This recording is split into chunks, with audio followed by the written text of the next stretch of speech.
Very good morning সবাইকে। তো আজকে সকাল সকাল উঠে পড়ি এবং উঠে আজকে আমি যেহেতু আমার ঘরে ঘুমিয়েছিলাম তাই জন্য করে তাড়াতাড়ি করে আমার ঘরে যত বিছানাটা ছিল সেই বিছানাটাকে গুটিয়ে ফেলি। কারণ নিজের কাজ নিজেকে সবসময় করে রাখা ভালো। সবসময় মা বাবার ভরসায় বসে থাকার থেকে নিজেকে করে নেওয়া অনেক ভালো। তাদেরও তো বয়স হয়েছে, তাদেরটাও বুঝতে হয়। তাড়াতাড়ি করে বিছানা গুছিয়ে আমি এদিকে ব্রাশ করে নিচ্ছিলাম, কারণ শরীরটা একটু খারাপ ছিল। তারপরে মা সকালে চা দেয়, চা আর বিস্কুট আমি খেয়ে নিই। গলা ব্যথা তো তখনও ছিল, তাই জন্য চা খেয়ে নিই।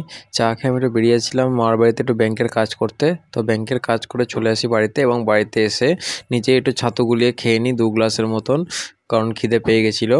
দিয়ে ছাতু খাওয়ার পর আর একটু ছোট্ট একটা কাজের জন্য বেরিয়ে যাই। তারপরে এসে আমি এদিকে মাথায় তেল মেখে নিচ্ছিলাম, কারণ মাথা খুব ব্যথা করছিল। সেই জন্য মাথায় তেল ফেল মেখে নিয়ে একদম স্নান করতে যাবো বলে ভেবেছিলাম।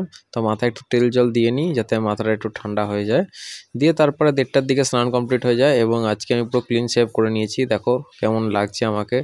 তো ক্লিন শেভটা করার কারণ হচ্ছে সামনে একটা টুর্নামেন্ট আসছে, ওখানে যেতে হবে। দিয়ে দুপুরের খাবারটা খেয়ে নিই, মাটন আর ভাত। তারপরে সন্ধ্যে হতেই আমি একটু বসে পড়ি কম্পিউটারে ভিডিও আপলোড নিয়ে। তো এদিকে আমি ভিডিও আপলোড করছিলাম আমাদের পুরী ব্লগসটা পুরোপুরি।